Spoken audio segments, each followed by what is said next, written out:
You're always a thumbs up man. That's what I deal with all the time. Okay, councillors, I will bring the meeting into order.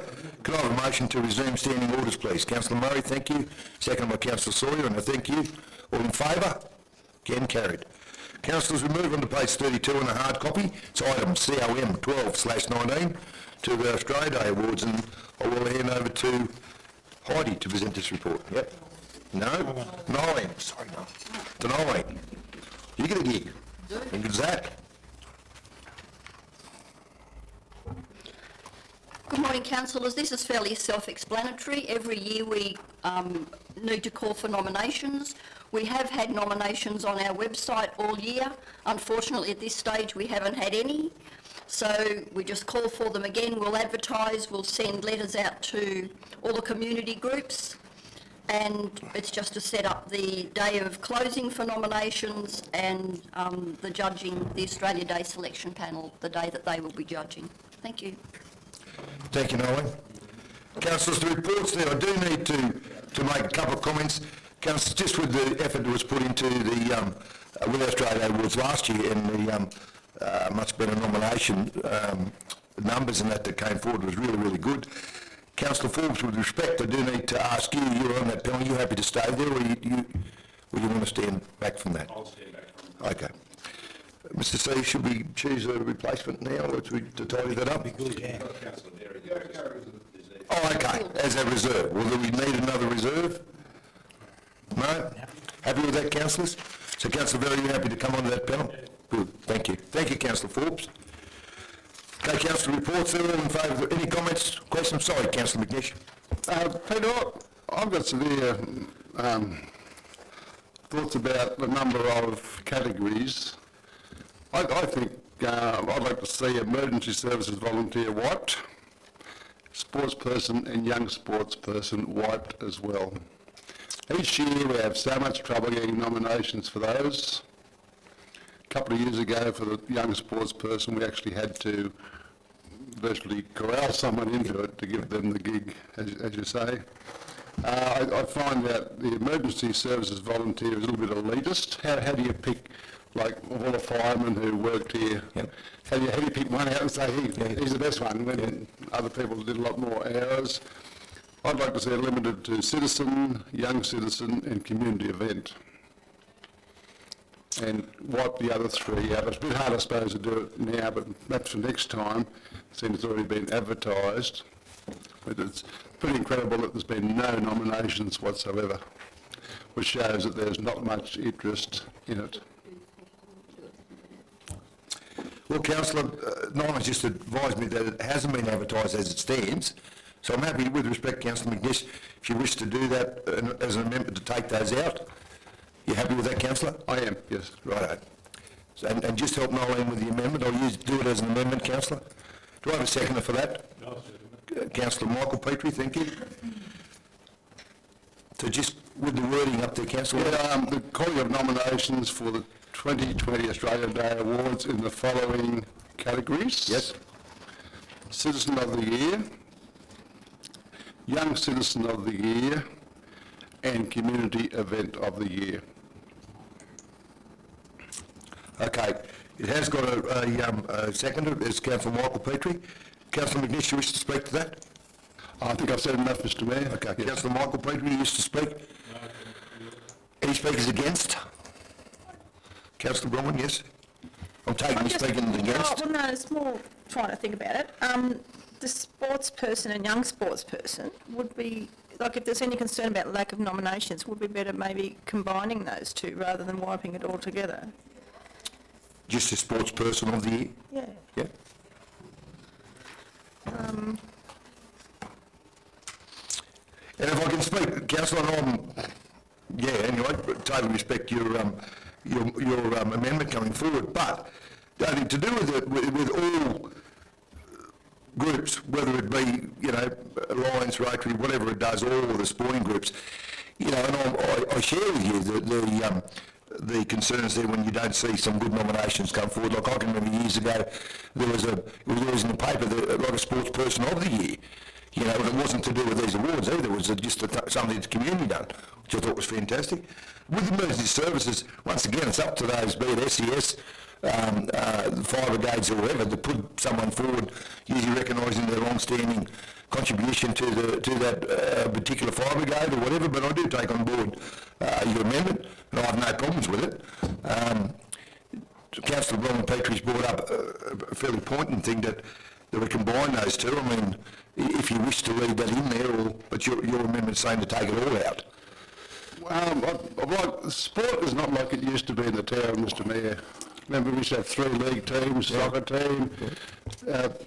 Virtually, well, I'm not a sportsman myself since the golden oldies folded, and very good at it too.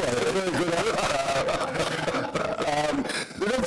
It's just a little bit ad hoc what happens around the town in sport now. There's no sort of established teams. The town certainly doesn't follow. I wouldn't even know who the rugby league plays in Tenterfield now, or if they do still play, I don't know. Yeah, they do.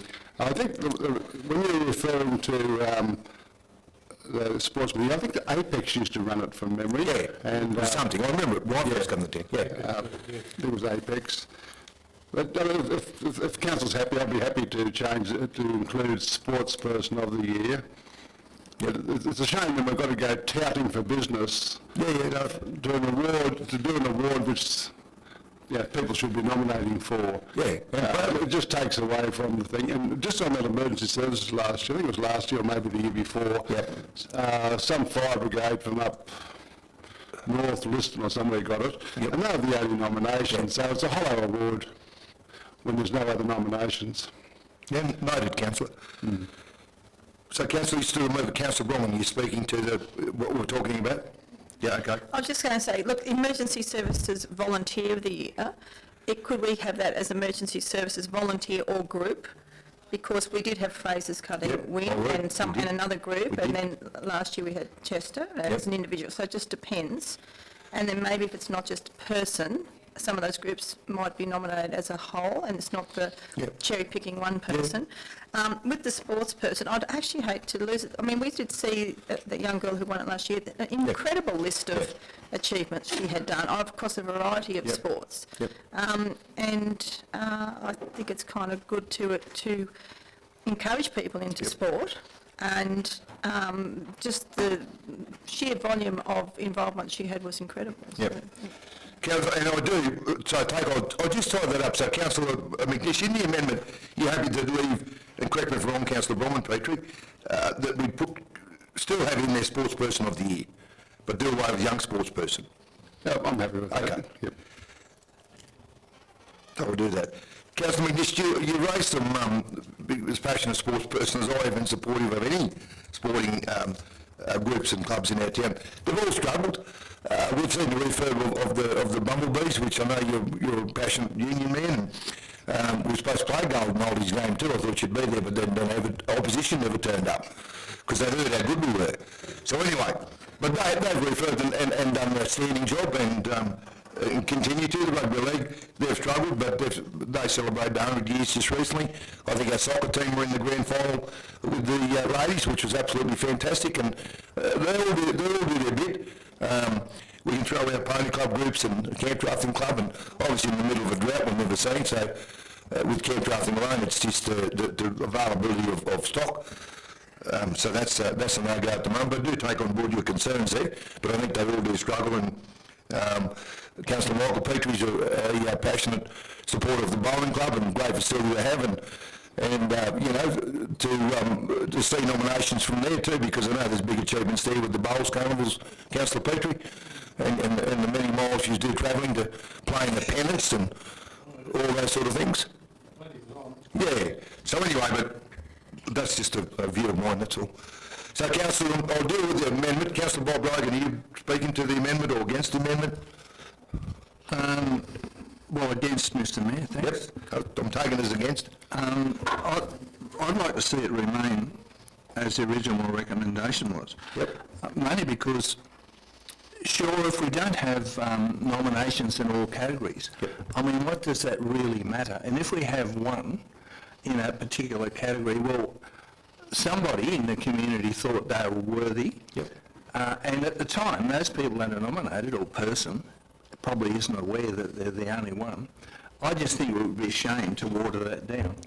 And if we don't have a nomination in a particular category on the day, does that really matter? We just don't have a nomination under that category. Yep. Thanks. So now I'd like to see it stay the way it was. Yep, thank you, councillor. I'm taking it as, well, obviously it's a speaker against, is there another speaker against the amendment? No? Councillor McNish, being the mover, do you want to speak to the closing comment to do with the amendment? Just to answer Councillor Rogan, Mr Mayor, when Peter, I think when Curly does the nominations, he actually says who were the nominees. So they do know if they were the only one, Yep. or there were 10 or 20 or whatever it happens to be. Yep. Maybe that needs tidying up. And I used to do the announcing down there, so a fantastic number of nominees, and there's only one, I'd always say that, and the winner was. So they do know, Bob. Yeah. But I think I've made my point before, No, Mr thank you. Mayor. Last speaker, yes. Yeah, Mr Mayor, just in response again to John, maybe the process could be tweaked a little bit so that they don't know. Thanks. Thank you. Right, the amendments there, councillors. It's on the board. All in favour of the amendment? Put your hands up, please. 1, 2, 3, 4, 5. Against? 1, 2, 3, 4, 5. The amendment's lost, and I'm sorry, the amendment's a tie, it's 5-all, but I will use my casting vote and leave the recommendation as it is, but with a proviso that we do review it in the next 12 months to maybe look at taking some of them out. Councillor McNish, okay? Sorry, Collie, yes? So just as a point of clarity, you have got a review due date of February. Yep. So you will actually probably need to consider that at the November or December meeting for that review to kick off. Okay. Councillor Brodman, we voted, yeah? I was going to propose amendment that the Emergency Services Volunteer of the Year be changed to Emergency Services Volunteer or Group of the Year. As it stands? Yes, as it is now, Yeah. because that's now standing. Now Or group? Yeah, volunteer or group, because maybe some people don't nominate because... Okay. We have accepted groups anyway as it stands. Yeah, but if you... Okay, so, yeah, take on board, councillor, so I'll take that as an amendment, but we have, how about... I know we've accepted them in the past, Yeah. but by the thing of the wording, it says volunteer, not Yeah. volunteers. Right. It says volunteer. So just to make it clear, people can nominate an entire group. Yep. I'm proposing wording change, volunteer or group of the year. Well, what I need to tell you, we have just voted on this. So it was 5-all. I've used my casting vote to leave it as is. We've just been advised it needs to be reviewed in when, Cole? It's actually due for review prior to February 2020, Yep. so you'll actually need to get that in the next So- 2 months to have that reviewed and in. Yeah, Well, technically, we voted on councillor McNish's amendment. and the amendment was lost. That's right. So Yeah. this is still sitting here unvoted on, and I'm suggesting a different amendment, Right. which is to add the words or group. Well, and I thank you for pointing that out, councillor Bronwyn, and I'll take that on board. So you're moving the amendment that we have emergency service volunteer of the year or group? Yes. Right, do I have a seconder for that, please? Councillor Berry. Councillor Bronwyn, do you wish to speak to the amendment? No, okay. Councillor Berry, do you wish to speak? Maybe we should have texture of the Texture? texter. Texter? Yeah. Oh, okay. Okay. The amendment said that we had that word emergency service volunteer of the year or group. Removed by councillor Bronwyn Petrie, seconded by councillor Very. All in favour? Against? You against, councillor Murray? Yes. Yep. Carried. So now we'll put the councillors, the recommendation. All in favour? Against? Carried. Thank you. Councillors, move on to page 39.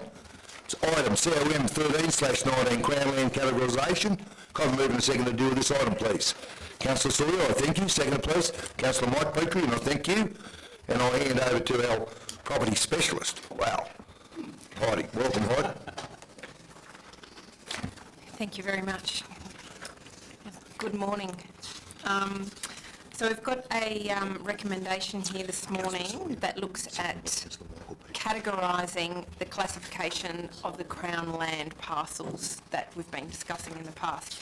So with the Crown Land Management Act, we were required to classify the 22 parcels of land as operational or community. We we now are required to categorise the community parcels of land, and they're either park, general, community use, sporting ground, area of cultural significance, and the like. So we've reviewed all the parcels and made the recommendation as it's tabled here in the report. Questions to Heidi to do with the report, councillors? Councillor Berry, yes? Through you, Mr Mayor. Heidi, what does community use mean? I know the one that listed there, I know what it is, I know what's happening with it, but there's quite a few people had plans for that, or have got plans for it. So what can we actually do with that land? Okay, so we have actually attached the categorisation guidelines and table for you in the document. So it may be, the land may be available for use for any purpose for which the public at large or, hang on, sorry, wrong section. It's physical, cultural and the social, intellectual welfare or development of individual members or the public, and it's to promote and encourage and provide facilities on the land and to meet the current and future needs of the local community and the wider public. So in relation to purposes for which a lease, licence or other estate may be granted in respect for the land,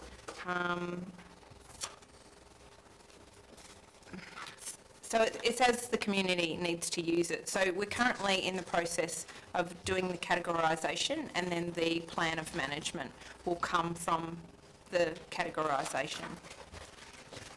Okay, well, a bit more specific. Say the community wants to put a building on there, say toilets or a pool or whatever, or they would like to see turned into a bit of an open park in places. Could that be possible under this categorisation? Yes, that's my understanding. Thank you, Heidi. Any other questions to Heidi to do with the report? Councillor Bronwyn? Oh, just a comment. Thanks, Heidi, for fixing up that drag recreation area for us. Thanks. Pleasure. Could I just Yep. Could I just add to, there will be the community consultation with regards to the plans of management. So the community will have the opportunity to express how they wish the parcels to be and the reserves to be used, and what we may need to take into consideration for that. And then once the reports have been finalised, they'll be open for public comment and display and that sort of thing. So there will be that opportunity for collaboration there too. Thank you, Heidi. Councillor Peters, question to do with the report? Yep. Thank you, Mr Mayor. Question to Heidi. What category do commons come under? We've got two commons that I can think of. Off the top of my head, I'm not sure. Kylie, do you know that off the top of your head?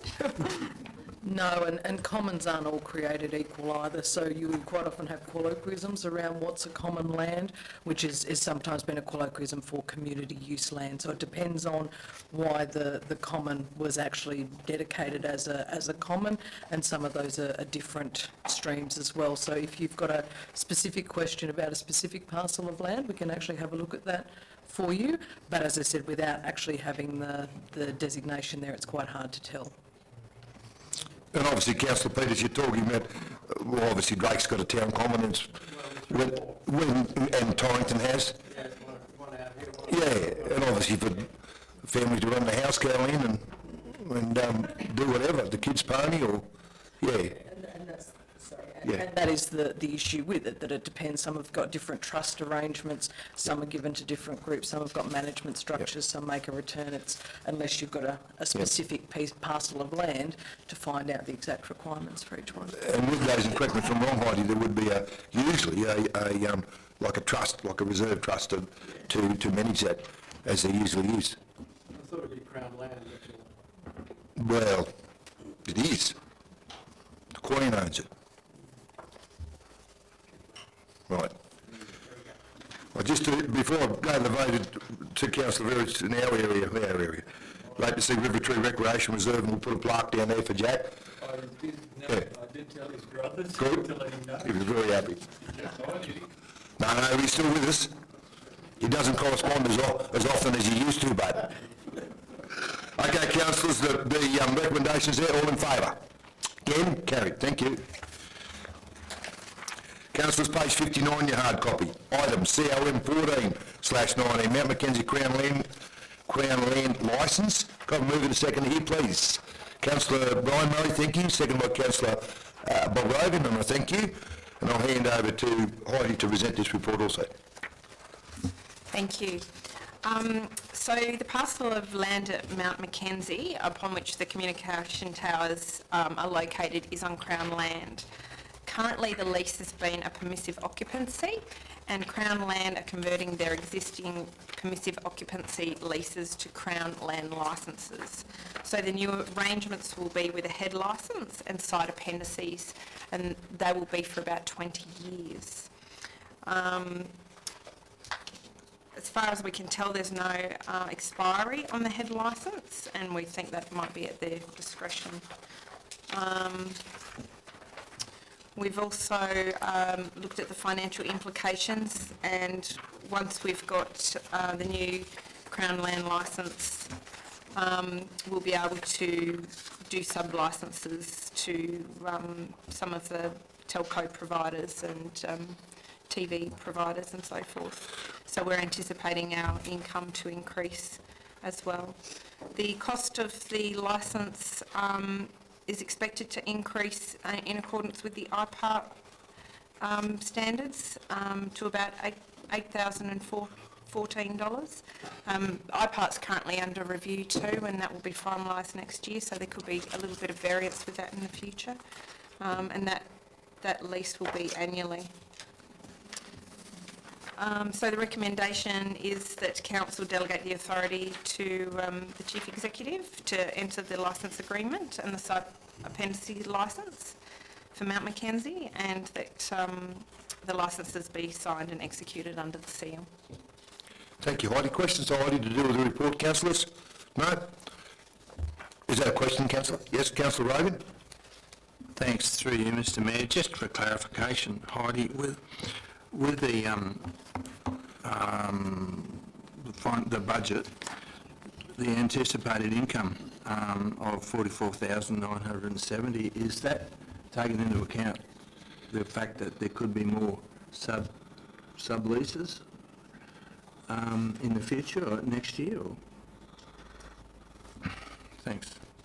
It's taking into consideration some renewal leases and some that have expired as well, that we can't reissue until the new licence has been agreed upon. Needs to be tidied up. Yep. Yeah. Sorry, so that, yeah, just once again for clarification, so the new leases there'll be an increase on them, obviously, of the cost. Thanks. They'll all be reviewed independently. So we haven't been in the process of that at this point. Just as, I was going to say, just as one point, they still become commercial leases and are still subject to what people are prepared to pay. And unfortunately, our costs have increased 50% and people's excitement to pay hasn't increased 50%. So that's going to be a challenge, and some of those are of a higher value, but we're looking at CPI increases on things of $1,500 as opposed to you know, a 50% increase up to $3,000. So that's what we're facing. So we'll still, our income and expenditure there, we're hoping will marry out, and it's not an enormous sum, but we are still further behind than when we didn't have the licence as is. So Crown Lands, as I said, have put that up and have just said basically that we'll pay. What we can do is obviously negotiate with all of those other entities that are using it, and this is just based on those current users who are looking for renewed licences, not touting for new business. Just so that we know we're not out there actively advertising, we're simply going out there and renewing our existing licences and collecting on those that we haven't been able to action because we haven't had the appropriate licence to be able to give them a lease over it. Okay. Any other questions? Councillors, the recommendations there, all in favour of the recommendation? None? Carried. Thank you. Councillors, we move on to page 99 in your hard copy. Item COM 15/19, Tree Management Plan. Can I have a move in a second to deal with this item, please? Councillor Murray, I thank you. Second, please. Councillor Michael Petrie, and I thank you. And I'll hand over to Manager of Open Space and Regular Utilities. Kylie. And that is myself today, thank you. Yeah. Look, that. no, so Mr Cooper isn't, he's actually on some leave at the moment, well deserved. So we've got a report there, Council, to adopt the tree management plan. The only comment I'll make before perhaps Councillor Murray or Sawyer might like to make a comment is that the booklet attached has been there for Council to receive and note, as it doesn't allocate any resources. The only slight level of service can be found at the end of that particular document, where we talk about how we deal with trees at this point for removal, and that is just a standardisation of our existing practice as opposed to setting a level of service. So that's why the tree management plan has been there to receive and note, and I might hand over to one of the councillors that might like to talk more. Councillor Murray, did you wish to speak? Through you, Mr Mayor, yes, I'd like to just make a comment on that. It's very well worked out. I'm very, very impressed with it. And as Chair of the Parks and Gardens Committee, I'm most pleased with the work of the committee and support from staff to develop the tree management plan. For some time, we have been seeking clarification of management actions in caring for this valuable resource, and a document that will direct and measure our efforts. The plan covers street trees, trees in parks and gardens, trees in council-managed facilities. The plan is focused on trees and their significance within the park and streetscape and covers the following areas: the health and condition of existing trees, development of a consistent proactive management approach for the existing trees, enhances community awareness and participation in tree management issues, including tree removal, replacement and maintenance of management of trees, establishes a future strategic direction for tree planting, protection and maintenance. Through our continued collaborations on the Parks and Gardens Committee and improved ability of the committee and members to impart their expertise, the Shire streetscapes are enhanced. The implementation of the actions in the plan will be long-lasting and provide a high level of information for the management of our trees into the future. Thank you, Councillor. So a vote of thanks to our committee and to our staff. Noted. In working. Councillor Petrie, you have a question to the report? Yes, a comment. I know we've been waiting for it for a long time. I've got some concerns because on page, hang on, I'm just going to find the right ones. In two places it says works must be carried out by a specific level of arborist. So that is on page 25, tree assessment. The tree has been assessed by a qualified arborist. It says arborist, should be arborist, level 5. Page 28, it says all pruning works must be carried out by an arborist with a minimum qualification of AQF level 3, which means our general parks and staff and garden, I don't believe, they're all AQF level 3. So, as we know from previous advice by our Chief Executive, the arborist position is our only luxury position in council staff. If we adopt this then makes it mandatory that we have to have an arborist doing all this work. And if every bit of pruning has to be carried out by an arborist, do we have to actually employ more of them? The other concern I have is if you look at page, this thing's there, the pruning, page 30, where it says pruning deciduous trees September to November is marked. But if you look at page 28, it says the best time for pruning is dependent on the species, but most pruning is during the heat of summer. So things are just not quite matching up. There's significant, page 27, no tree will be removed due to allergies, which it should be due to allergies. Yep.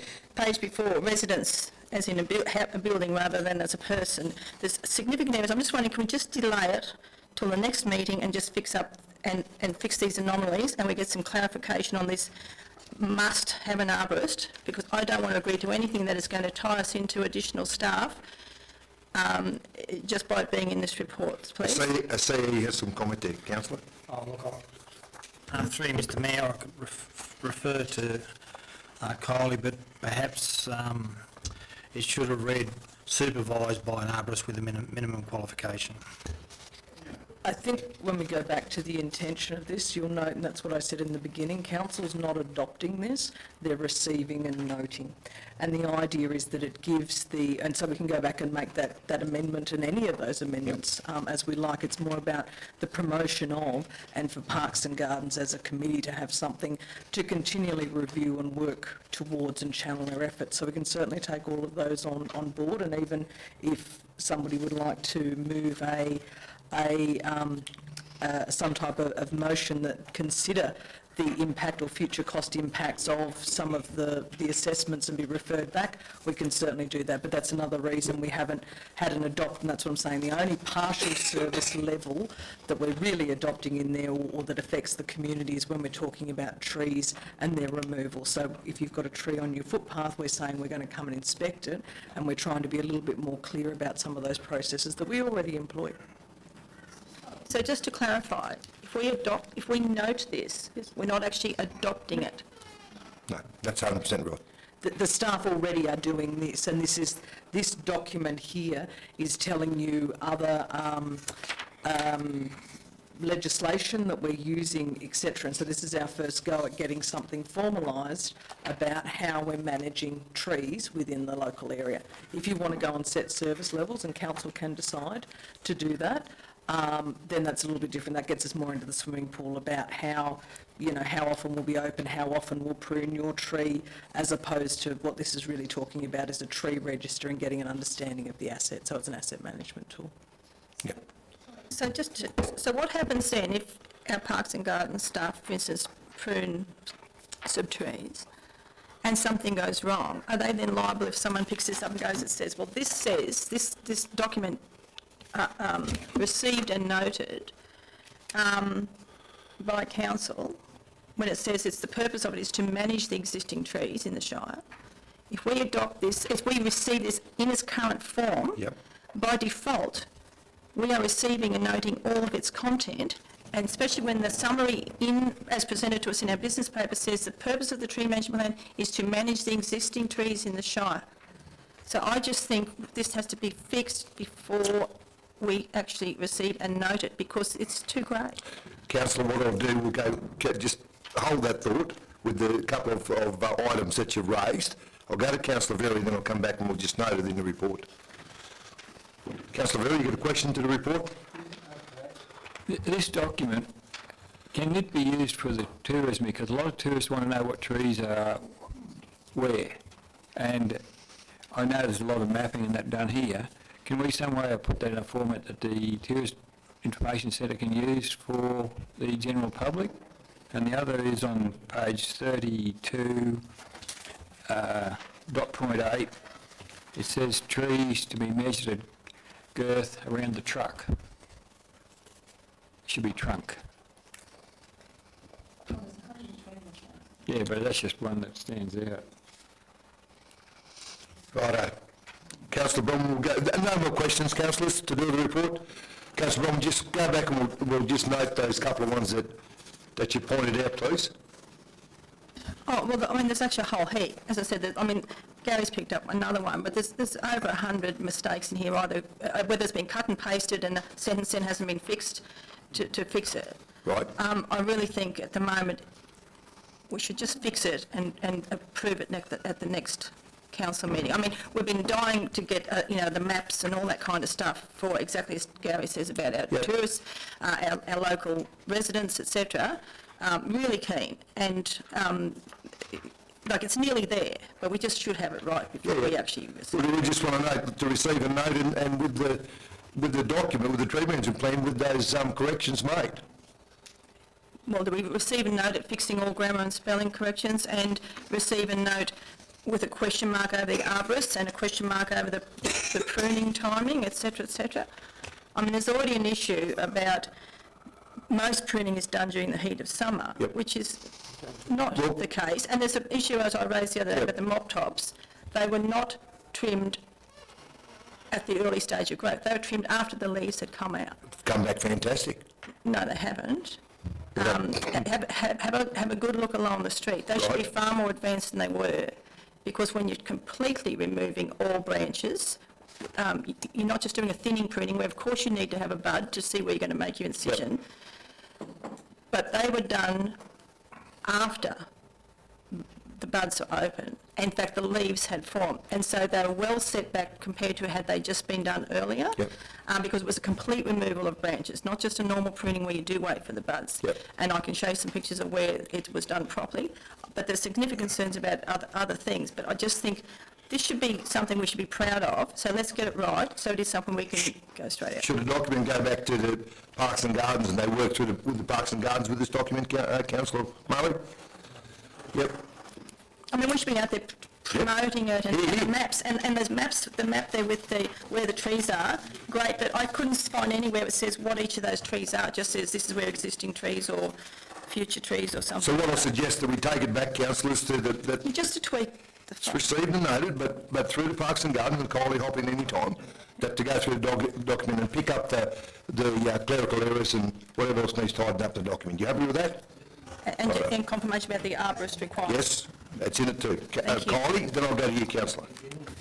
More than happy to go and make those amendments. I think once again, when we're talking though about mapping, the whole intent of the document is that table about what we're actually going to undertake, and that is mapping and GPSing of the existing trees. So part of that's been to wait until such time as we've got some foliage, etc., to make sure that we do identify those accurately. So we don't actually have the maps at this point in time to provide to other areas of the organisation. So that's a large part of the intent of what management's doing at this point in time, is going through and mapping all of those trees, developing a database so we can actually manage and map all of our maintenance. And I guess that's the first level, is to get some of those details into some form of database so that we are managing them. Thank you, Kylie. Councillor Rogan, question to do with the report. Thanks, Mr Mayor. Look, I'm not sure whether it's the right sort of forum, but if that's got amendments going to happen and that's going to be tweaked and fixed up, I think it'd be a good idea to consider inclusion in there the maintenance of trees that may not necessarily belong to council or public land, and I'm talking specifically things of historical importance like the cork tree. Right. I know it's on private property, but I'm pretty sure it gets minimal maintenance. At the moment, it was pointed out to me yesterday by a resident that it appears quite stressed. Now, I couldn't comment on whether it is or not, but I'm just wondering whether it can't be included in some maintenance plan where council arborists or staff liaise with the property owner and see if they're willing to let council watering programs during the drought, that sort of stuff, to keep the thing healthy because of its importance to the town and its value for tourism. Some time ago, I did mention it, maybe it was at a workshop, that a lot of people are cutting bark off it, and now, because they've got easy access, they just have to lean this far over the fence. Some sort of barricade or extended fence area around it so they can't do that. Would also probably need some consultation with the owner of the place. So I'm just wondering whether those sort of trees could be included in the plan. Thank you. Did you have some comment, Kylie? In terms of the plan, I suppose there are a lot of issues associated with trees, and Parks and Gardens do cover a lot of those different conversations. In my opinion, I think that's probably another question for the Parks and Gardens Committee, is if they think that is appropriate, given this plan's talking about managing council-owned trees and the species and the like, and what we're going to do. So it refers to management actions, which are those actions that staff are doing, not necessarily a lot of external action. So perhaps if we ask the question at Parks and Gardens, that Parks and Gardens also be asked to consider some of our historical trees, and yeah, as I said, have a discussion on what they are and how we might liaise or support landowners. Could even be things like fact sheets or whatever. Councillor Murray, did you want to speak? Yes, through you, Mr Mayor. Yes, I just throwing a little bit of information on the cork tree. Right. The cork tree was managed by council, and they had their own arborist at that time, David Flower, and they did. That was his name? David Flower was his name. How appropriate. And it had been looked at, and yes, it was. And the other thing I'd like to comment, yes, all trees are stressed at the moment. Yeah. If you look closely. Yeah. Each and every one of them. And some of them not quite making the grade, they're dying. So. Councillor, how often, just one of those questions that I do get, how often does the Parks and Gardens meet? Every 2 months, do they? Or is it 3 months? 3 Quarterly? months. Yeah. Okay. Did you meet before the end of the year? Yes. Right, good. Yes. Yeah, December, I think we meet. okay. Yeah. Sally answers this one. You did meet in September? They did meet. Okay. Yeah. Yes, thank you, Noel. Okay, report said, councillors. It's on the board that council receive and note the management plan as the attachment. Take back to Parks and Gardens to amend spelling errors and, what's that say? Arborist, etc., yeah. Yeah, Arborist requirements. yeah.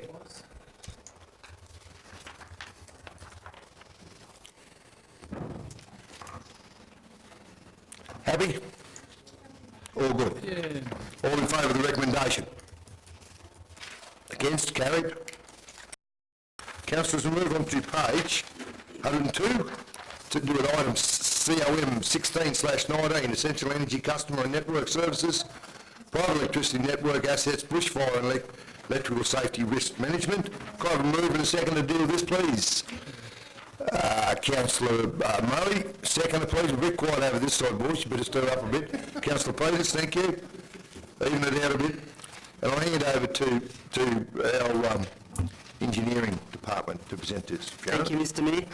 The purpose of this report is to inform Council of recent correspondence from Essential Energy with relation to private electricity network assets.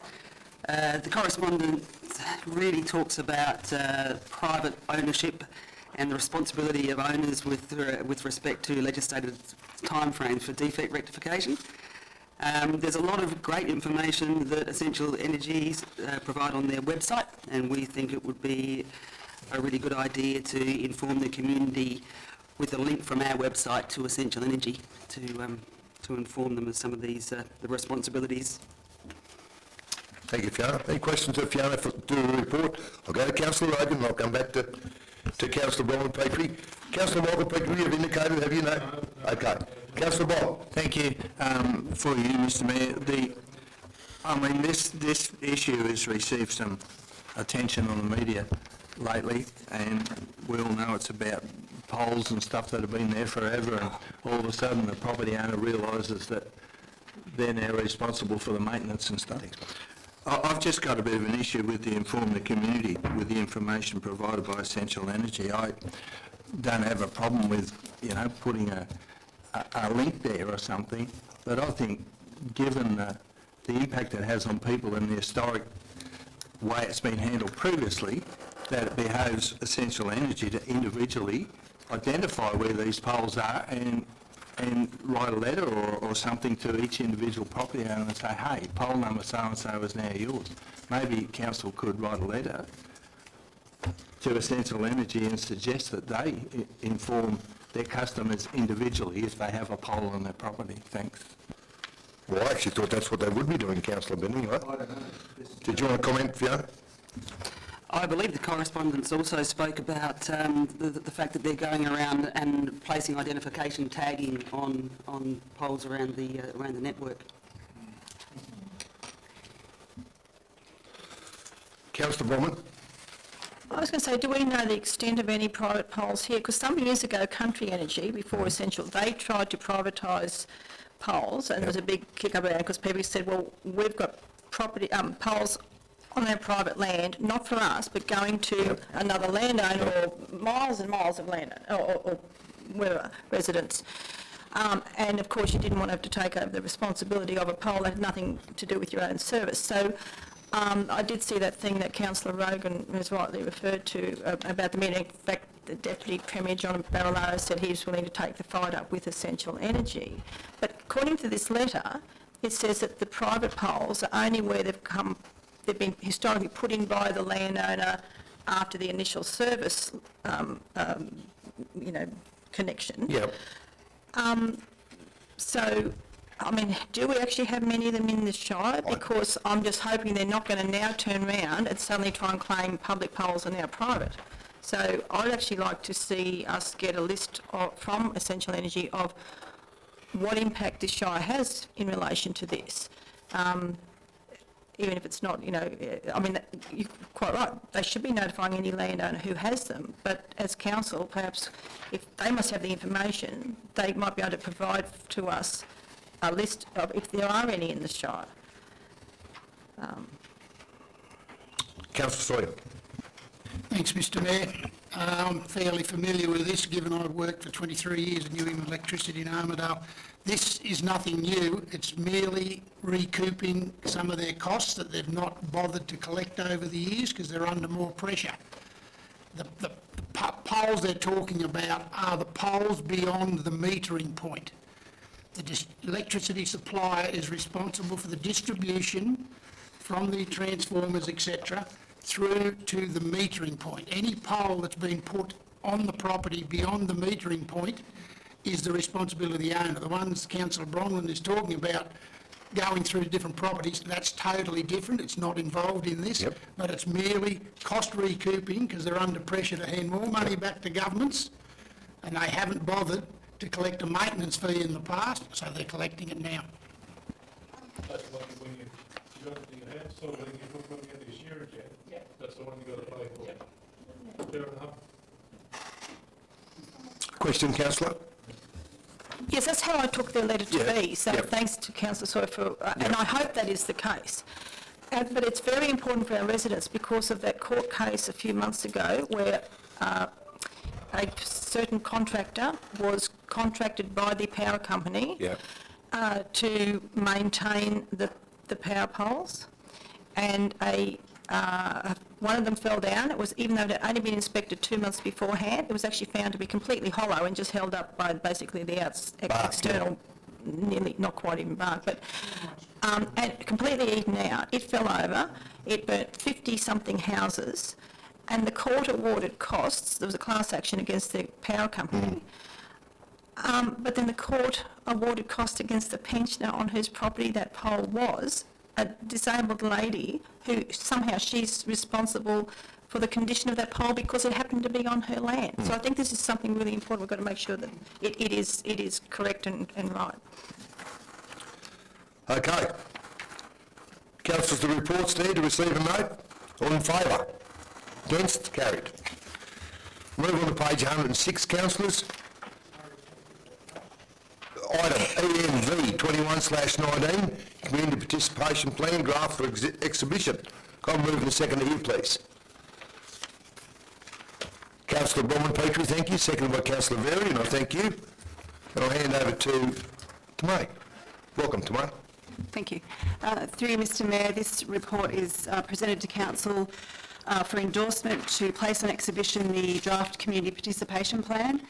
The plan is a requirement under the Environmental Planning and Assessment Act for all New South Wales councils, and the CPP aims to or its objective is to put together all of the notification and community consultation processes involved in the planning process, so including advertising and notification of development applications, along with any strategic planning documents that we may produce, land LEP amendments, all within the one document. We do have an existing notification procedure, and that's contained in our development control plan in Chapter 2. So it's essentially a shift from that Chapter 2 document in the DCP into the new CPP with some minor tweaks. We've actually removed the reference to the RU3 forestry zone, which we don't have anymore, but essentially the same land uses have transferred over and the same provisions have been transferred over. Questions to May to do with the report, councillors? No? I love the affirmation of a wet day on your picture. I think it's wonderful. So, all good. Reports there, councillors. I'm sorry, Councillor Verry.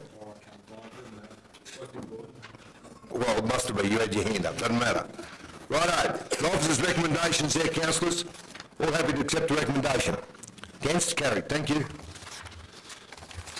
Councillor, move on to page 109, item ENV 22/19, installation of emergency sirens, Tenterfield Town. Can I move in a second to deal with this one, please? Councillor Bob Rogan, thank you. Seconded by Councillor Michael Petrie, and I thank you. And I will hand over to, who's doing, to you, Mr. CE. Yeah, Wes is busy. Oh, okay. Right, I'll hand over to our CE, Mr. Terry Dodds, to present this. Through you, Mr Mayor, happy to accept questions by exception. Questions to do with the report, councillors? Councillor Bronwyn, yes? Well, thank you for following up on this. I raised this at a previous council meeting. Yep. It does say here that there's the availability of more advanced methods of notifying people. That fire on the 6th of September, there was no further notification by text or anything until that fire was well past and out past the dam. So there was no notification or warning for the people on that southwestern side of town. Yep. There were people driving up and down the street, tooting horns and yelling out to warn people. There were people here in the shops wandering around doing their thing, had no idea that was happening. The fire from the Kildare one, yes, we got a pretty quick notification. So this alternative technology failed completely, and it would have been, had there not been that wind shift, those people on that 20% of the southern end of town, that fire would have been hammering through those houses. People could have had kids in the yards, there could have been people inside, no idea what was happening. So the further technology failed, which is why I did raise the issue about having some sort of a siren warning network, so we're not relying on someone to press some button to send some SMS to people who may or may not have a mobile phone. And I think it was our chief executive contacted the radio stations, etc., to get the warning out. Yep. So I don't accept. I'll be voting against this because the technology failed the people, and it could have been catastrophic. And I'm a bit concerned that our dam warning, flood warning thing isn't active either. Well, it will be, councillor. Good. Any more questions to see to do with the report, councillors? No? The officer's recommendations there, councillors. All in favour? Against? Carried. Councillors, we move on to... Can you note that I'm object? Happy to, councillor. Thank you. Councillor Bromley-Beatrice voted against that. We move on to page 113. Item GOV 65/19.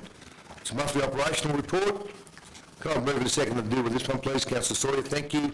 Seconded by Councillor Very, and I thank you. And I'll hand over to our Chief Executive to present the report. Through you, Mr Mayor, happy to accept questions by exception. Any questions to our CE or staff to do with the operational report? Councillor McNish. Yeah, just a few things, Mr Mayor, a couple of questions and one comment. Page 27 of 150. Yep. It's about Ball Rock. Can someone give us an update when Ball Rock will be reopened? Because that's probably our most important tourist attraction. Now as Rock's closed, it's got to climb something. So I know, at Easter time there were people queued up out there trying to get in, and that was 6 months ago. Is there any real reason why it's still closed? Councillor, can I just, I'm sorry I've missed it, can we get the pages again? Oh, sorry, that is page 27 of 150. Yep. Page 27. Yep, thank you. Who would like to take, Councillor? No? Yeah? Through you, Mr Mayor, I'll have to take that up with the National Parks and Wildlife Service. Councillor Nish, did you come on the tour? I apologise if I can't remember. Did you come on the tour with us? No. Okay. No.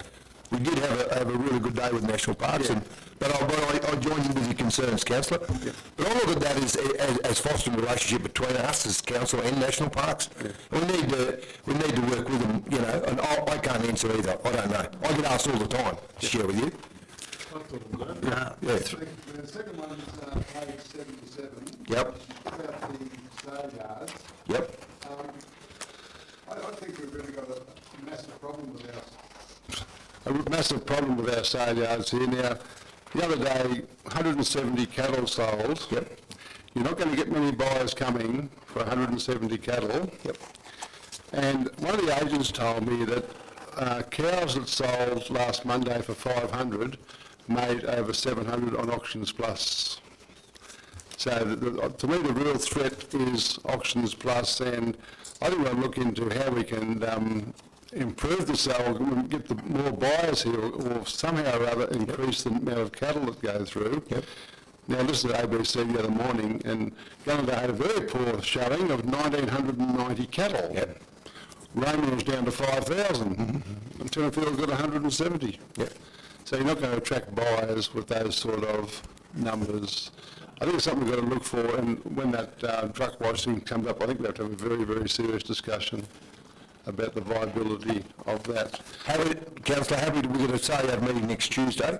Yep. So I'm happy to take that forward to that. And the last one, Mr Mayor, page 85, 86, 85. Some months ago, I got an email, saying that there was a house in Duncan Street, a house in Bulwer, and a house on Warwick Road were going to be looked at as far as cleaning them up. Yep. There was to be an excavator go out to the Warwick Road one and take away about 10, 12 cars, I think it was. Do you refer to Mellinsey Road? I do. Yeah. Now, those cars are still there and nothing seems to have happened on that site. Yep. It's still an eyesore. Yep. Through Mr Mayor. And before I go to see Councillor McNish, to your credit, you have brought it up on several occasions. Yeah, I got lots of comments. It's not an important tourist road. It doesn't look the best. Mr Sear. Or Con. I didn't report on that one, so as I said, that was, there were 3 or 4 that we followed up that we have, and so I'll let you know. Councillors, I apologise. Can we please indicate with questions so I get you all in order? Councillor Bronwyn. Thanks, Councillor McNish. Councillor Mike Petrie. I'd just like to comment on the thing John's talked about, the sale yards. Yep. Like the Auctions Plus thing is if you've got 50 cows and calves you want to sell, and you stick them out here to sale yards, but there's not a blade of grass from here to bloody Grafton, who's going to buy them here? They're on Auction Plus. You can get buyers from Victoria, top of Queensland. All over the country. All over the country. And it's open for everyone. Like the cattle that come here, if you only got 20 steers, that's why they're getting 170 of the cattle. If you've got 10 steers that you want to sell, well, this is the place you can take them. You can't put them on Auction Plus and get them on a big truck to go to really Victoria to get them killed or something like that. But realistically, you still got to have your yards here for the little farmer and everything else. Like, if you have a look on I get notifications every week of all the cattle that are going out of this district on Auctions Plus. But they are for breeding purpose and that sort of thing, which people are buying. And they are bringing big money on Auctions Plus. The thing will change around when we get some rain here, but we still have the same amount of cattle here. We'll still get those weaner sales here of 3,000 and 4,000 head of cattle. Right. It's just the normal run of the things. See, the rain with that, I know that their numbers come down because everything's changing around the place. It's getting dry up there. Yep. But I think realistically, it's going to happen here again. It'll turn, the wheels will turn around. Yep. I remember back in '75, I was working for Anderson's. I brought cows out of Armidale for $38 a head, landed at Wallangarra. And there was those days, things were really bad and they were tough, but everybody could still sell their cattle even for only getting $10 a head for them. Thank you That's my history on it. Thank you for your comments, Councillor, and we will work together as we always do for one, note Councillor McNish's comments, and the other is to keep maintaining our sale yards and do whatever we can. Councillor Bronwyn. Thanks, Mr Mayor. Just congratulations to Council on the resealing out there at the sale yard and the traffic area, and also that post-fire work that's been done on the Scrub and Steinbrook roads has been fantastic and ongoing. The new app has been well received from people you see commenting or hearing from, but I couldn't find it in the operation report. I must have domestic blindness, I think. The page 49, the RFS liaison. Yep. Are our council staff who are involved in providing support through the various fires, such as our dozer, grader drivers, truck drivers, etc., will they be part of the RFS debrief that Scott Keelan stated on Monday would be happening soon now that the Long Gully fire is now declared as finished? And secondly, I have really high concerns that we're not even in summer yet. We really need to sit down with our map of the Shire and look at where the fire trails are, what the conditions are on them is, and if the State Forest and National Park ones aren't good, we need to be onto those agencies to make sure they have them maintained and ready to be used as a fire break. Also, we need to identify roads of significance that are vital to hold a fire and see what condition they're in. I think it's just something we need to do now to be prepared. But yeah, so I'd like to know if we can follow up with an RFS debrief.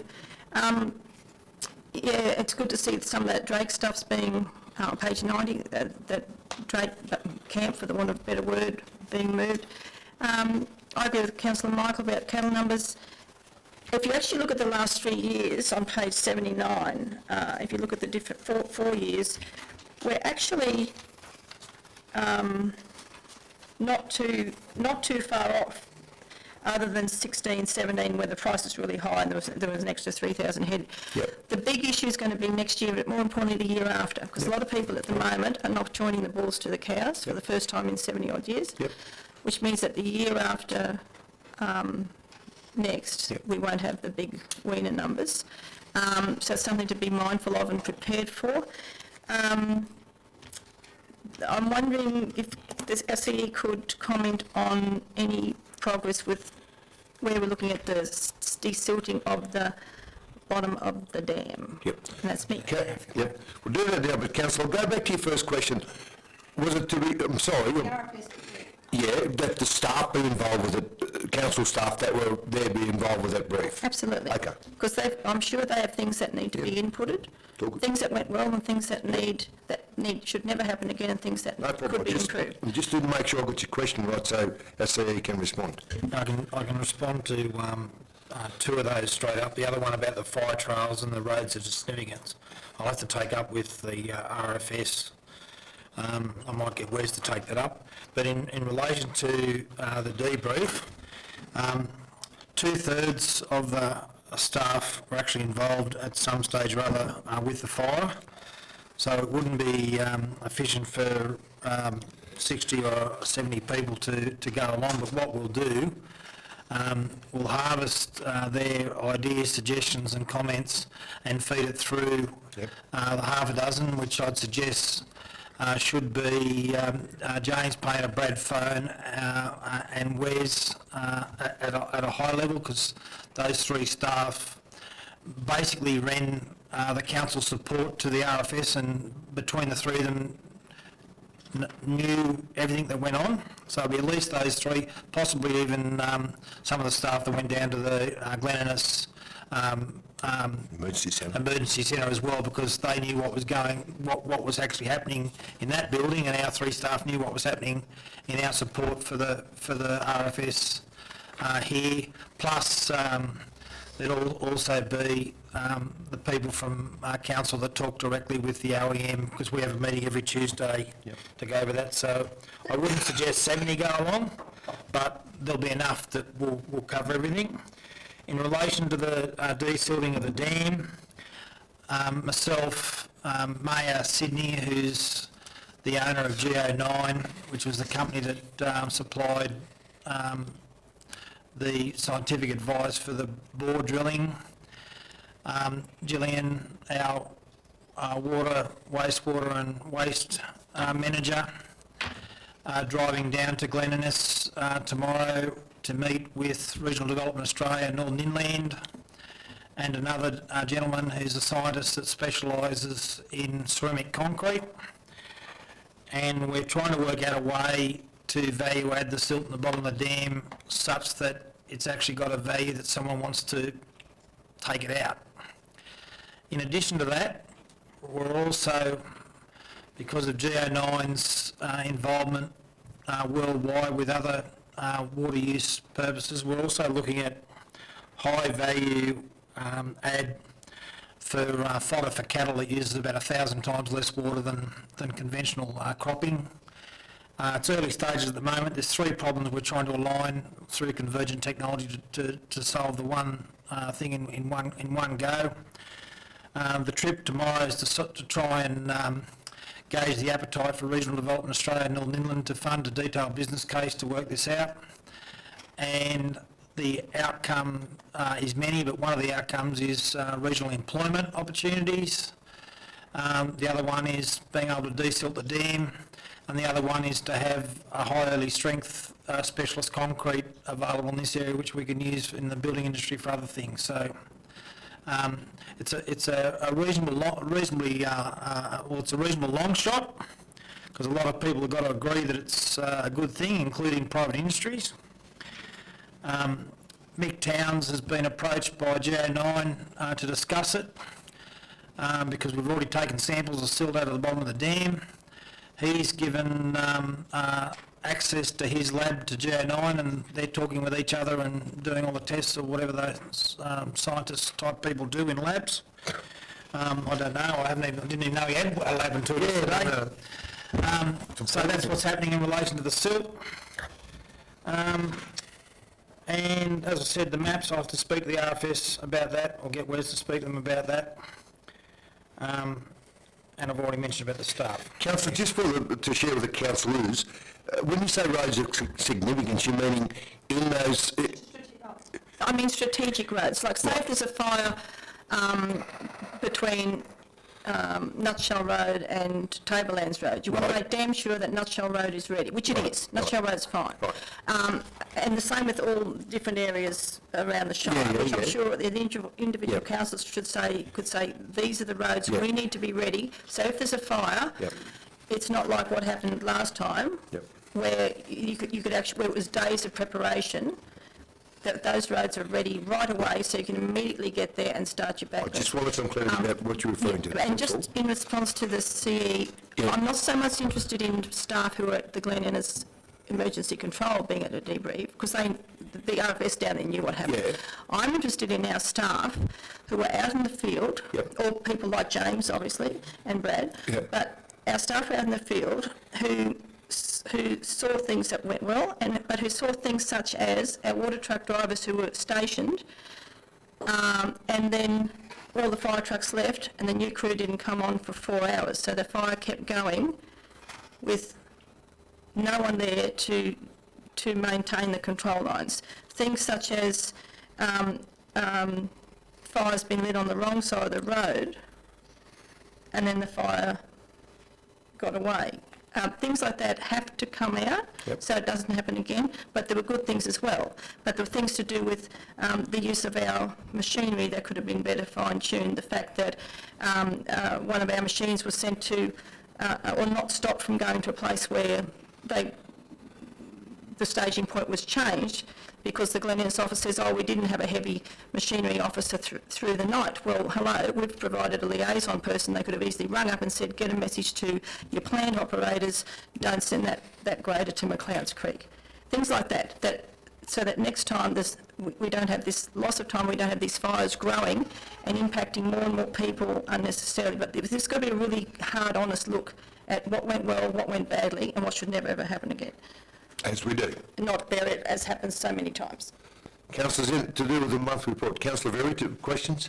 Not a question. Just to add to what Councillor Peachy was saying, the only fire significant road we've got up there at the moment is River Tree Road. We've been promised a fire break down Sidling track for forever, since I've been there, probably 30 years. It's never happened. There's one that's the best fire break we've got in the air. It would be the best fire break, but it's never been cleaned up as such. Through RFS? And maybe council OEM should be looking at that. And the other one we've got up there is the road to Half Moon. They spent a full day as a D8 down, or it might have been 2 days with the D8 down there, widening a track, when the sidling track would have done a better job. Okay, Councillor, we're doing the monthly report. Any other questions? See? No? All happy to receive and note? Against? Carried. Councillor, move on to page 114. Item GOV 66/19. Disclosure of interest returns 2/18/19. Moving to second here, please. Councillor Sawyer, thank you. Seconded by Councillor Berry. Thank you. And I'll hand over to our... CE? No? You? Or not? Righto, don't fight. Pull together. Through Mr Mayor, they're tabled, they're here, and I accept questions by exception. No questions to them, councillors. Thank you all for returning. The offers of recommendations there, councillors. All in favour? Against? Carried. 116, councillors, in your hard copy. Item GOV 67/19. 220, council election variation of ward boundaries. Can I move in a second here, please? Councillor Sawyer, thank you. Second, please. Councillor Peters, and I thank you. And I'll hand over to... This one. Yeah, to Kylie. Very Thank you, change in Kyle. pace. Share the love. Yeah, that's it.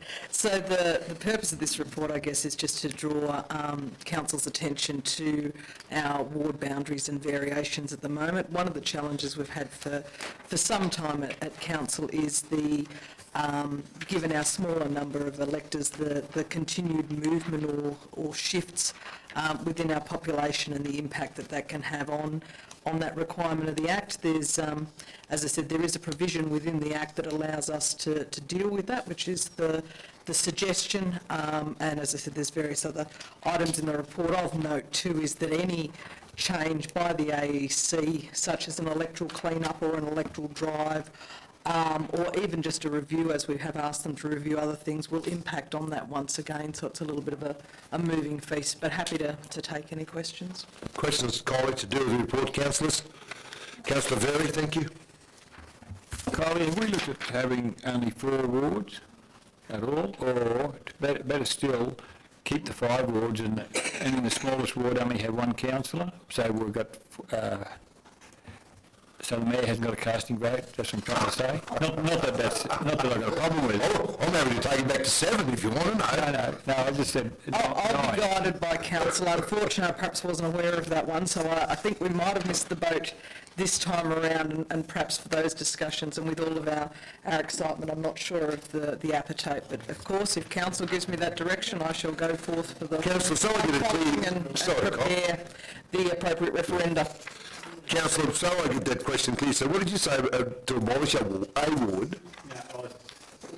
I said was, have we looked at abolishing 1 ward, so we've only got 4 wards? Yes. And the other one was, say we have in the smallest ward, which was, what's your ward, Brian? D. Yeah. Yeah. In the Mingula ward, only have 1 councillor? Yeah. And that, not to stop that. The reason I'm serious about the question, because Kylie or Mr. Sayre would answer this, it'd have to go to a referendum, wouldn't it? Yeah. Yeah, it's just, not that I'm trying to do it, but it's just that it's been suggested to me, and it's not to prevent you from having a casting vote, it's just, I think the legislation is heading that way, so the mayor hasn't got a casting vote, and that gives us 9 councillors. Yeah.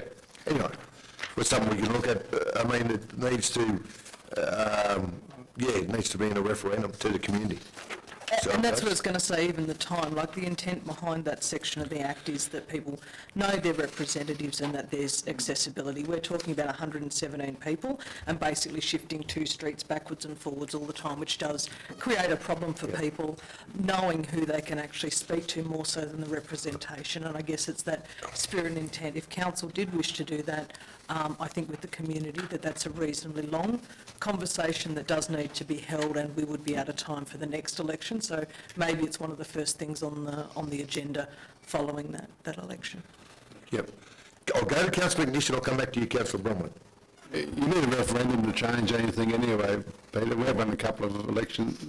Last one we did too. Last election, was it? Yeah. You abolished the wards. Yeah. I got hammered. It's all good. Councillor Bromwich, is that what you wanted to comment, Councillor? Yeah. Yep, Councillor I'm Bromwich? just going to say that Ward E is the smallest, but it is only 1 person less than Ward C. Yeah. So it'd be pretty rough if you gave Ward E 1 councillor and Ward C had 2, and then Ward A's got 48 more people and they get 2. So it'd be pretty hard on Ward E Two putting good it all onto councillors 1 in Ward A person. too. So Okay.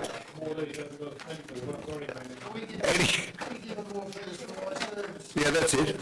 Any other questions to do with the report, councillors? Kylie, thank you for bringing this forward as something that we do need to be aware of and to keep the balance right in those wards. So thank you. Councillors, the officers' recommendations there. All in favour? Again, carried.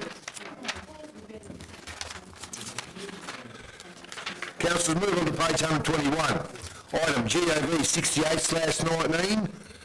Council submissions, review local government compliance and reporting. Can I move in a second here, please? Councillor Verrier, thank you. Second, please. Councillor Bromwich Petrie, thank you. And I will hand over to the Manager of Finance and Technology. Well, thank you, Mr Mayor, and through you. Welcome, Paul. Thank you. Straight off the bench. Yes, Look fresh too. and Tomato's here to help with this too, if needed. This is the last of 3 reviews from IPART, the Independent Pricing and Regulatory Tribunal, that was undertaken on behalf of the state government. The other 2, as you will remember, were one around the review of the rating system and one around the review of reporting and compliance burdens on local government, otherwise known as regulatory burdens. Council has until the 15th of November to comment on the recommendations in this report, and the recommendations in this report focus on reducing red tape on businesses in the community. This report, the draft of this report was first written back in 2014, so it's quite old, and as for the other reports, a lot of the recommendations in here aren't for public consultation. The government's already either decided things or acted on things.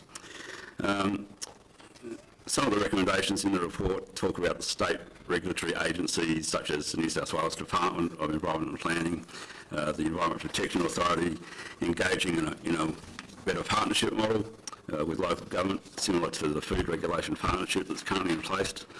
Look at having standardised compliance tools, standardised forms and templates to streamline processes, more support for councils. The report also recommends that other state agencies involved in regulatory type responsibilities also work more closely with local government, and that includes health, the New South Wales Office of Liquor and Gaming and Racing, Office of Local Government and Roads and Maritime Services. It talks about IPART maintaining a register of local government regulatory functions, so having a centralised register of regulatory functions for councils, the establishment of a model enforcement policy, guidance to councils on setting regulatory fees and charges, and also addressing hardship provisions associated with those fees and charges, removing impediments to shared regulatory services, and the development of a standard set of consolidated development consent conditions for councils to use for different forms of development. And this would ensure that conditions are legally enforceable and provides consistency for developers across LGAs and for repeat developers, e.g. project home builders. It also talks about things like the government enabling building owners to submit annual fire safety statements online for access by councils and the Commissioner of the Fire and Rescue Service. And it also talks about councils adopting measures to simplify and streamline the approvals process for local community events. All of this, basically, the staff that have reviewed these recommendations, we've agreed with them all. It's pretty innocuous, really, and happy to take any questions, but our recommendation is that they be accepted. Thank you, Paul. Questions to Paul to do with the report? I'll go to you, Councillor Verry, then you, Councillor Bronwyn. You allow that, Councillor? Page 17. Microphone, please. Yeah, Councillor. sorry, page 17, or recommendation 17, whichever the case may be. I'm just a bit worried about Treasury rather than Department of Premier and Cabinet, sorry, having control of that. Is that, I know you supported it, but is there any reason you supported that and not keeping it the way it was? Through you, Mr. Hicks. So this is recommendation 17? Yes. Oh, 16. Okay, sorry.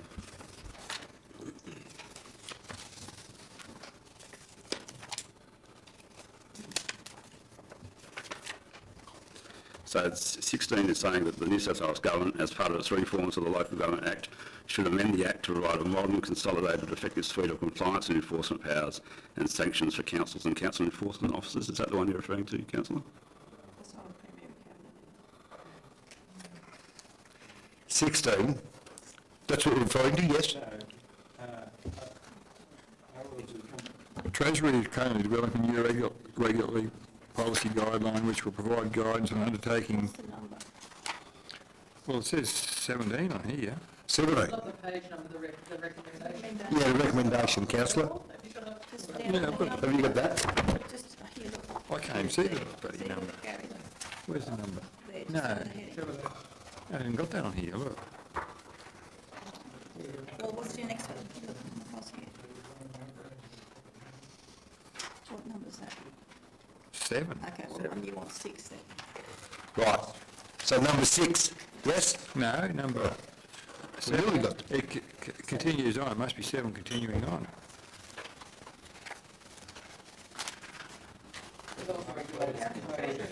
Okay, through you, Mr Mayor. Yes. So number 7 is saying that the Department of the Premier and Cabinet Right. Now, should develop a regulators code for local government considered similar to one currently in operation in the UK to guide local government in undertaking enforcement activities.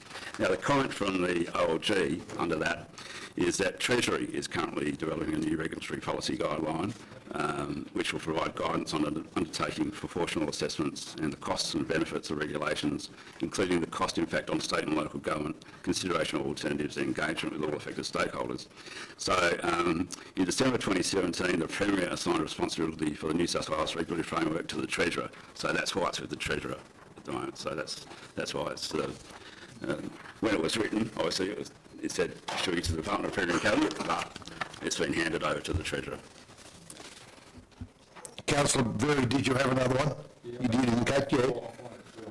Right, so while you're looking, I'll go to Councillor Bronwyn, and I'll come back to Councillor. Councillor Bronwyn. It's 28 recommendation about the New South Wales Food Number Authority. 28, Number Councillor. 28, yep. We're providing guidance on reducing the frequency of routine inspections of retail food businesses with a strong record of compliance. I think that would be greatly welcomed by people who are consistently getting a big tick, because every time there's an inspection it costs them. So that would be greatly welcomed, so long as it is definitely by the people who are constantly getting the AAAs. Number 19, I was just wondering in our support thing about development consent conditions which may be applied across council areas. Just wondering the comment where it says it would ensure that conditions are legally enforceable. I get the providing consistency, but why wouldn't other existing conditions be legally enforceable? Through you, Mr Mayor, I'll see if Tomei would like to make a comment on that one. Yeah, well, come forward, Tomei. Through you, Mr Mayor, it was really making reference, not that any of our conditions would be legally enforceable, but I have seen some across the state and other locations that are poorly written and are difficult to enforce when it needs to come, when it comes to that enforcement stage. So if they were regulated and consistent, it makes it easier for the Some backup there, businesses. Okay. Councillor Very, how you going? Yeah, good. Oh, that's good. Did you find your... Yeah, yes. Councillor Petrie asked a couple of them anyway. The other one was in New South Wales. What number, Councillor? Oh, sorry. Just so we can follow. 26. Right. Yep. I was just wondering what buildings had to have an annual fire safety statement. This one I supported, but I was just wondering what... Would it be some of those ones that...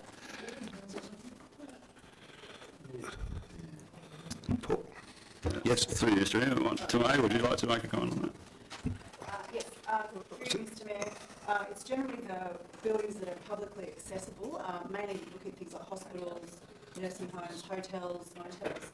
So at the moment, those certificates just come straight to council from whoever's inspecting it. So it's usually a fire company that inspects it to ensure they've got their alarm systems in place, extinguishers, hose reels if required. So it's an annual check. I was wondering about that developer we had up at White Swan.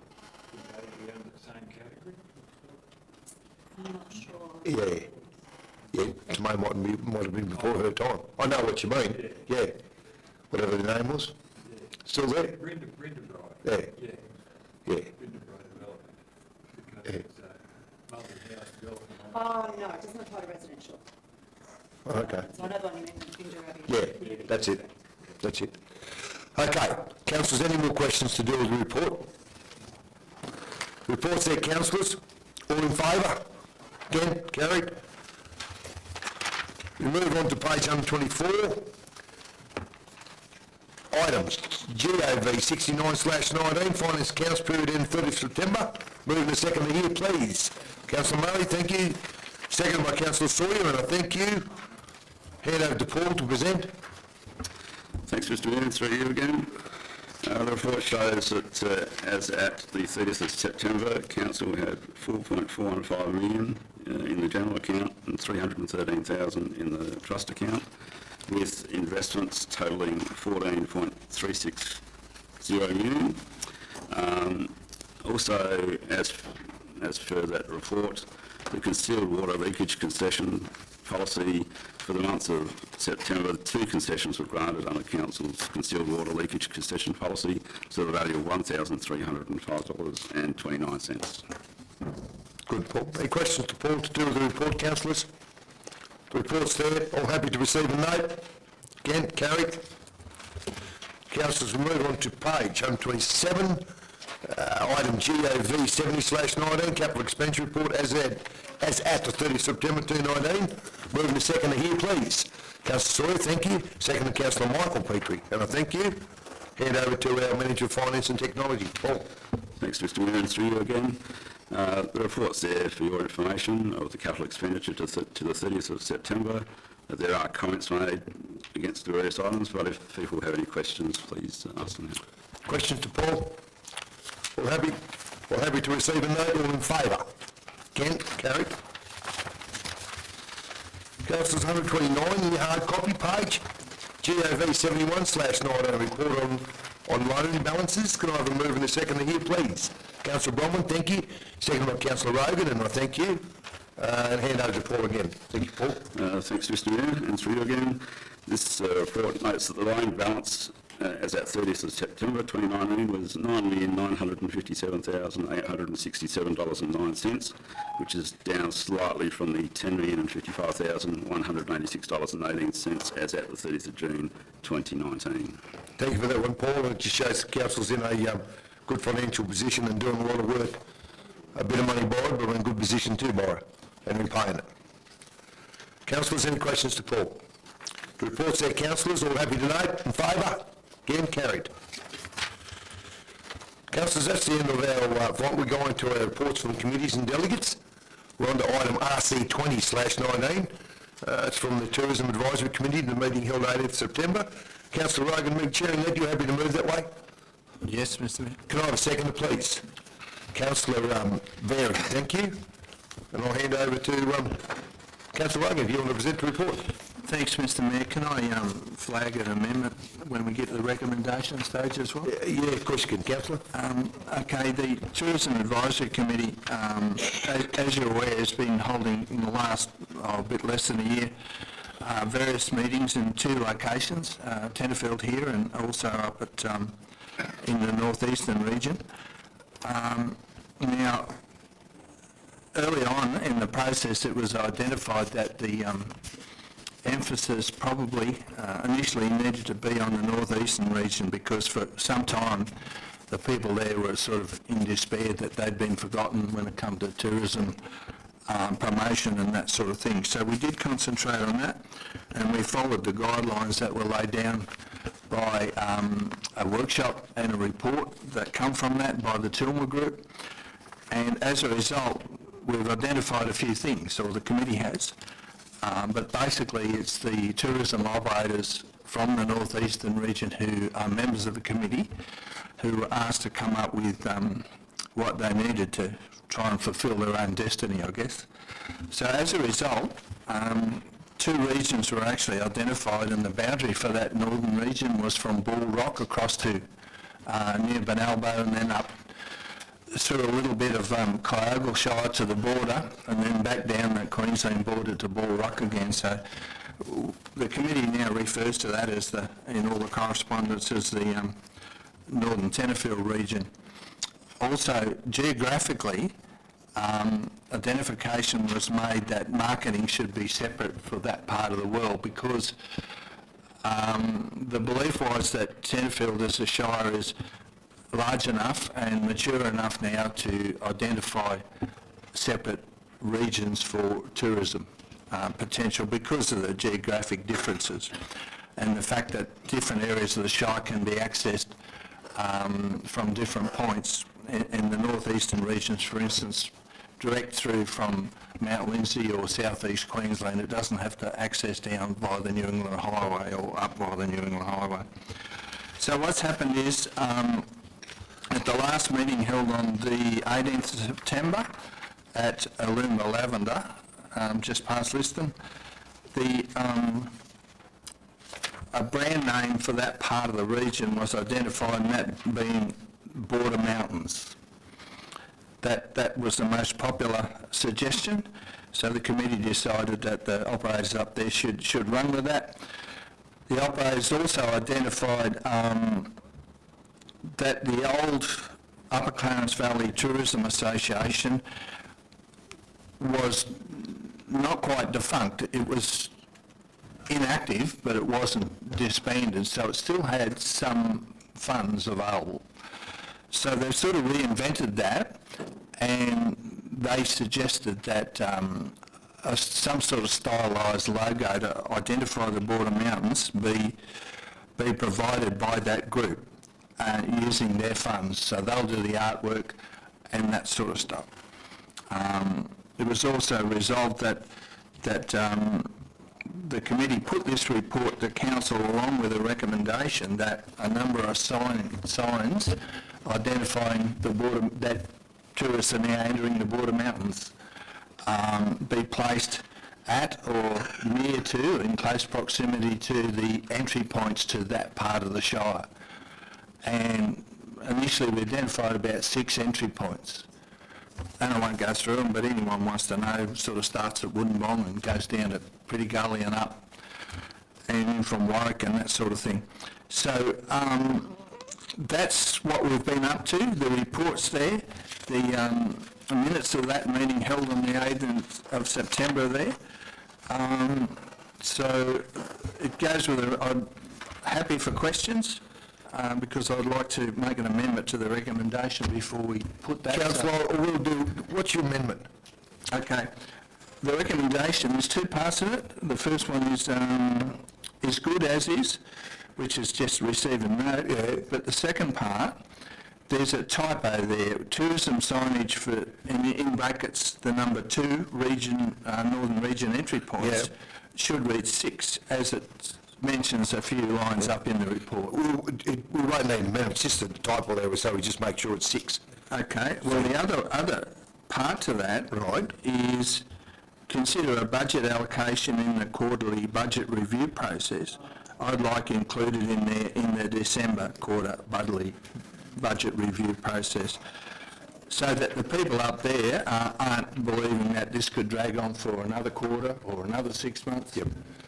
So, Councillor, with the number 2, with the consider a budget allocation, in the December quarterly budget review process. Right. So it's just insert the word December. December. Yes. Just through you, Mr Mayor, that's fine. We've actually already put that in there, should council resolve that way. Councillor, I'll just take that as a no. I don't need an amendment there. So I can't see anything to be debate. Councillor, is happy with that? We don't do an amendment, just accept that? Okay. Righto. Any questions, Bob? Thank you. Councillor Rogan, thank you for that, and with the job that committee's doing. You and the other councillors and staff put a lot of effort in there, and I do acknowledge it. Questions to Councillor Rogan? Councillor Petrie? Bowman? Bob, just wondering, is there any idea of what that budget cost would be? And if they're asking council to pay for it, do we get to agree on the logo?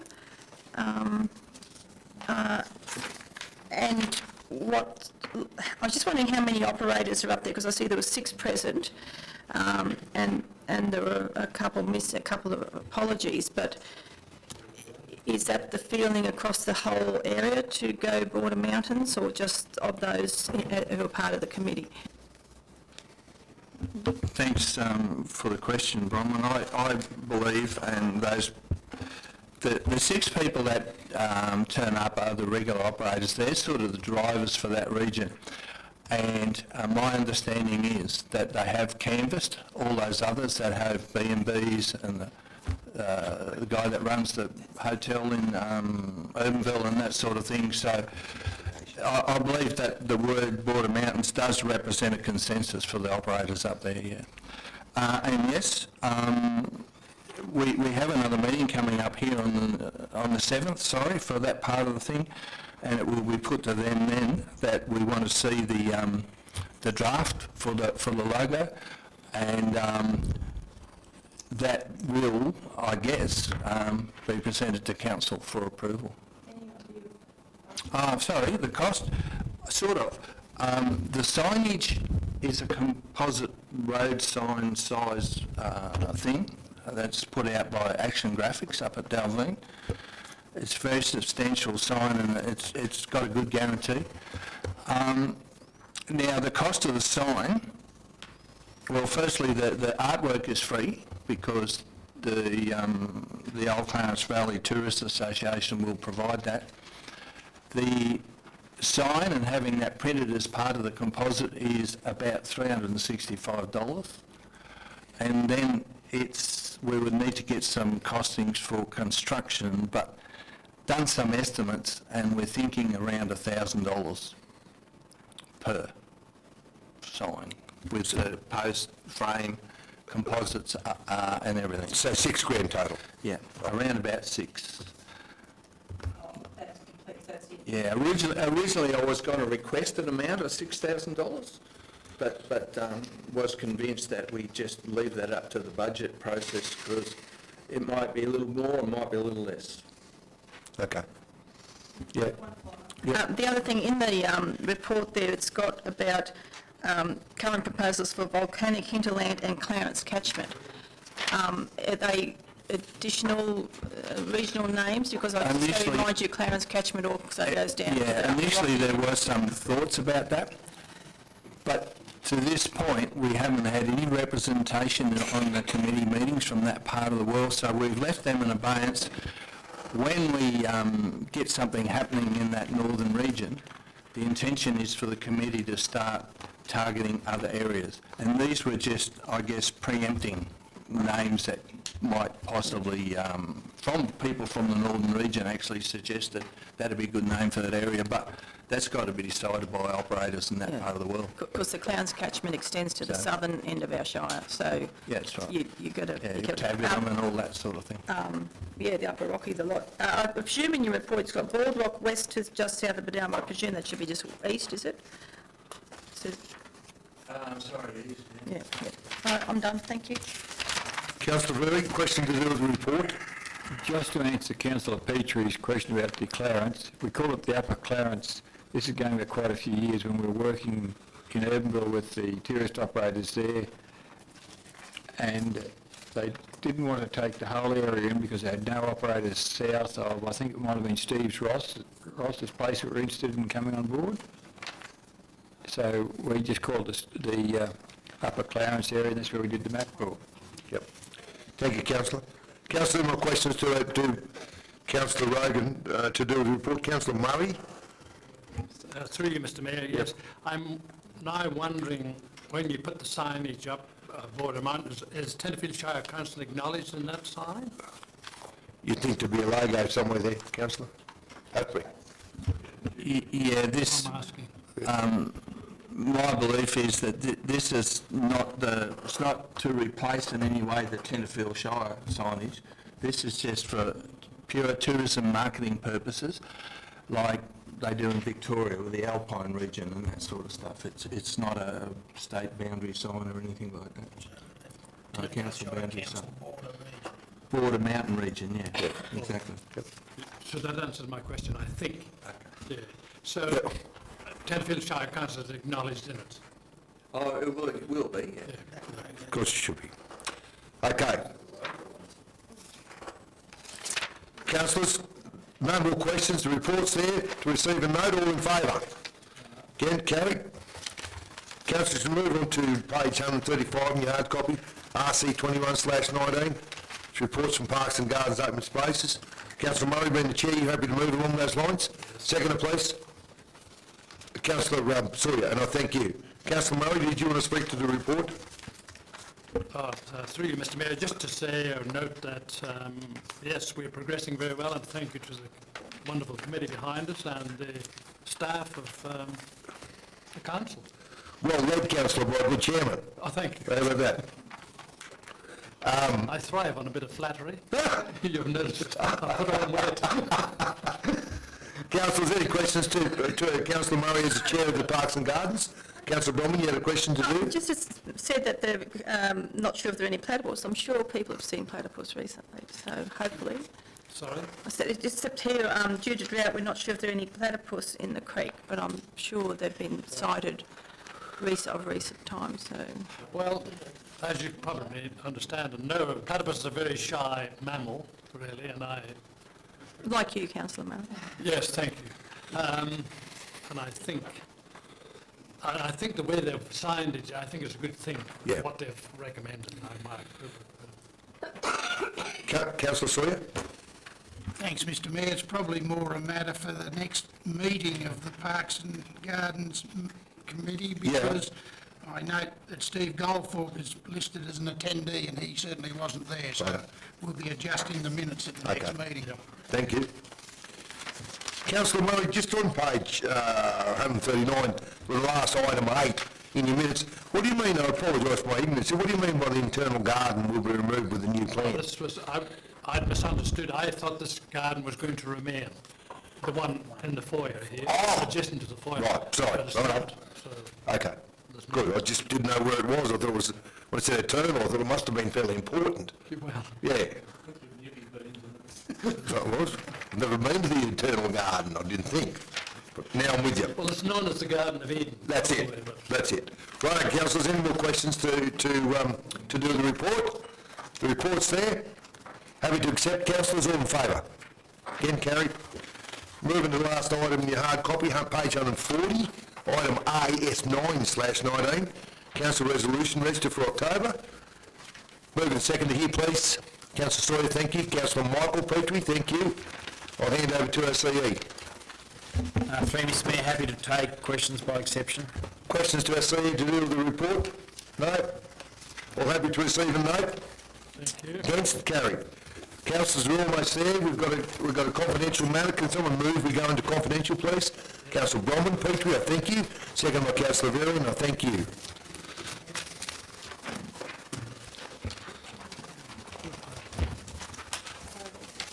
You right now? That, yeah.